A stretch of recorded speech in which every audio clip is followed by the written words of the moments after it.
Hey everybody, Scoutcrafter here again, TGIF, thank God it's Friday. Yes, another week has come and gone. We have an interesting show today. We have a package that was sent in from our good buddy Joe Partin and his lovely wife, Kasia. You remember them from a couple weeks ago with the other package they sent in. And I'm looking forward to getting to it. Some great stuff in there, and we have a quick kind of a cleaning, restoration, and show and tell of a beautiful item in there. So what do you say we get started right away? Now, like I said, Joe sent over a great box of stuff. Let's go through some of this. I think some of the stuff is so interesting. I think you'll enjoy it. First up, a couple of great old-fashioned electrical pamphlets, and these used to be given out. Now, I don't know why they don't teach this anymore in schools and things like this. This was a big thing years ago because it could be used again. There's a lot of people that don't know about overloading outlets and things like that. That should be common knowledge, but I guess it just isn't anymore. Especially like electrical shock. This is for electrical hazards. This is pamphlets from 1962. You can see here what happens and how there's always a path to ground, and you should always use like a stick if you see downed wires or something like that, and especially high voltage wires. Don't go anywhere near them. This is very interesting here. Back in the day, before they had the ground fault interrupter circuits that they have in all bathrooms today by code, in order to stop you from getting a possible shock, if you're touching the sink or you're on the floor or something, they had an insulating link, which was a small plastic link that went in the chain so that you weren't actually directly contacted to the fixture. And they talk about having you know, the right fuses, things like that for what you're using. Very interesting. They should teach this again today. Also, this 4-H electric program demonstration handbook, very cool because it shows you all different things of basic electricity and this 4-H program was always a youth program.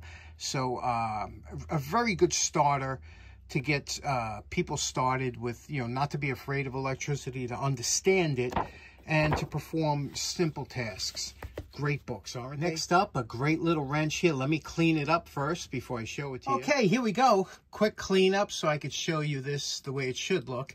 This is a nickel chrome vanadium made in Japan Toyota wrench. Toyota.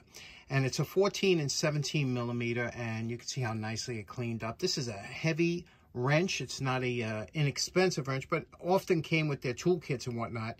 Very cool. Next up, Joe sent over this great projector lamp bulb for projectors, different ones. General Electric made this one, but what I really enjoyed about this is the type of box it came in. Look at what a great box it was. You open it up here, right? It says to reorder. You pull this, you know, so you would rip this off, and this would show you the number of the bulb. You just have to keep this. You don't have to keep the whole box, but look how nicely they packaged the bulbs years ago. First of all, you remember this had this kind of tufted cardboard in here to protect the bulb from breakage, and then here's the bulb itself. You can see the pin connection, and but look at the filaments. Look at them there. You know, they're wound up like that, and they have a reflector behind it. This created a lot of heat and a lot of output, light output.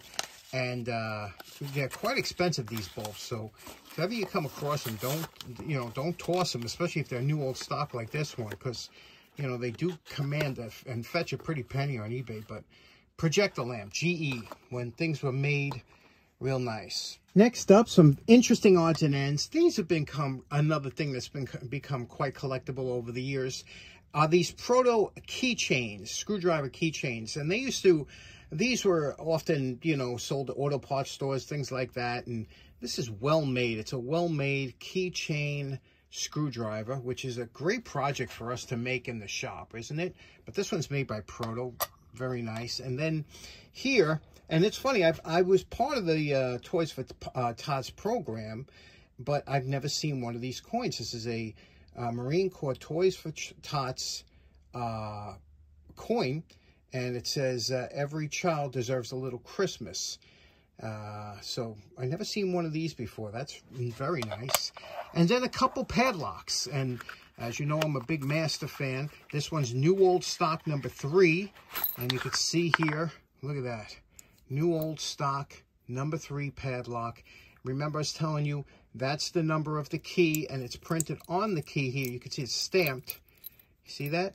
3815. So what you're supposed to do, when you get this padlock, if you're going to put it outside or something, you take an eraser and you knock, that's only ink. You rub that off, and this way nobody can get the key number.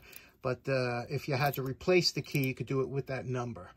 And a smaller one. This is a warded style padlock.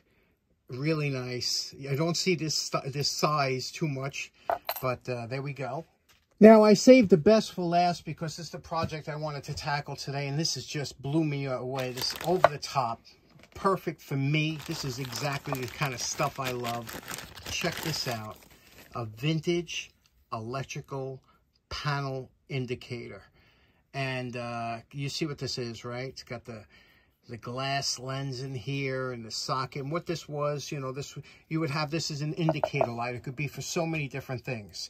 It could be an indicator that, you know, there's a heat problem, or that the fan is on, or anything that you wanted. You would have a remote indicator light, and this is when they made stuff. This is heavy cast aluminum, and it's got, over here, you can see, like I said, glass lens. We're going to take all this apart, clean it up, and try and get this back into, you see it's got an E12 bulb. There's no bulb in there, but I'm going to get a bulb for here. If you look on here, it says the bulb here, lamp number 6S6.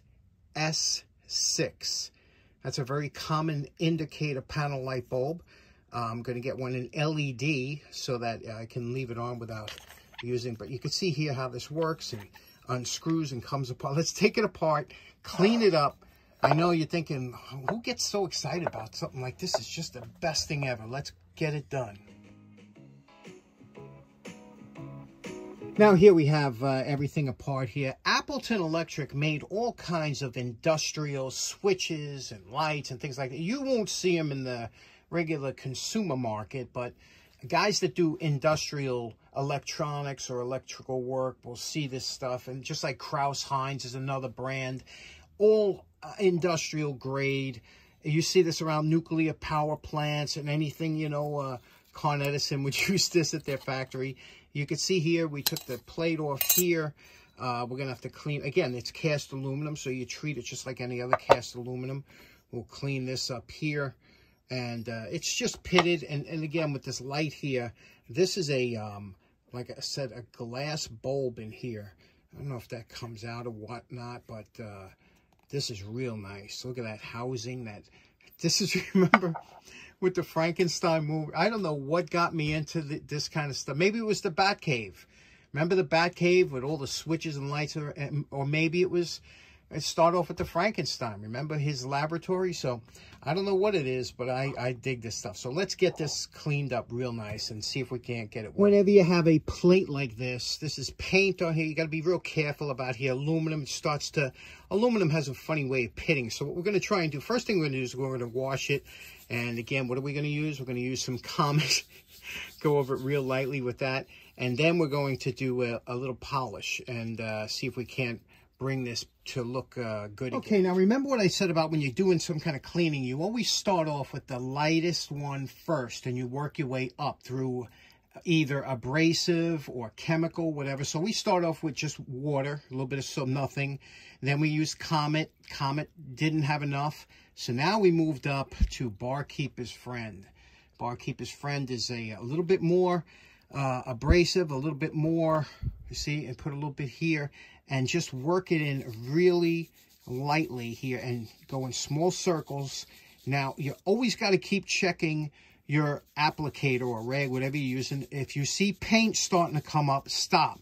You don't want to remove the paint, but just very lightly let the soap kind of do the work, you see. And I'm always checking for paint. We're going to do this until we get the rest of it once all the dirt is removed and we're satisfied with this, now we're going to hit it with some polish. I'm going to use just a fine, you can use any automotive polish. This is Plastex. It's a very fine polish. I'm just going to go over to get the paint up, and then we'll wax it to give it that luster. Now that's just after the polish. Now we'll add some wax and really bring out the shine. Okay, now you might want to go motorized on this. You got to be careful. Aluminum tends to gall when you hit it with any kind of wire brush or something. So a little bit of Scotch-Brite, a little Barkeeper's Friend, and we'll get this nice to look like this, hopefully. They might have had a coating of paint on here. This might be a silver paint, which they did often over aluminum, because aluminum does tend to pit after a while. And then we'll hit this with a brush and Barkeeper's Friend and get all that gringe and grind out. But this was probably somewhere in an industrial environment. Okay, now it was painted. It's a silver paint on there, and you could see from cleaning, you know, some of that paint, you could see it's over the years of exposure, you know, the paint gets kind of ratty. So now I'm not happy with that. We're going to see what we can do. We're going to make this nice, right? We can't deal with that. That looks a little bit unpresentable. Let's see what we can do. Maybe we can polish it out. Now we remove the paint with a soft wire brush and then the fiber wheel, and then we're going to hand polish it with some different polishes, and it's starting to look good. Now you know my favorite part. Remember what this Appleton explosion-proof indicator lamp looked like before we started. I'm calling this project done. Boy, this was a lot of fun, huh? How beautiful is this Appleton electric indicator light, huh? Look at that. That is just the cat's pajamas, isn't it? And you can see what we did around the edge. We polished because the paint was starting to, you know, flake off or whatever. But I think it just looks absolutely fantastic. Put the LED bulb in there. Let's hook it up and see what it looks like. Okay, we hooked up the old lamp cord, or temporary. Let's hit the switch. Oh yeah. Oh my God. Is this not absolutely the most beautiful thing you've looked at today? How awesome is that? Okay, so in closing, I got to tell you, that was some project. I really enjoyed that. I enjoyed the outcome. I know that you're probably sitting there going, it's an indicator light. Why are you getting so... There's certain people's got that twisted DNA that finds this stuff really cool. And I know my buddy George, Magneto Man, I know he's enjoying that. And there's a couple of you out there that are enjoying that too. But not everybody will get it. Some people do. Special thanks to Joe and Kasia for today's wonderful package. And love that light. Hope you enjoyed it too. I hope you have a great weekend. We'll see you again on Monday. Take care now. Bye-bye.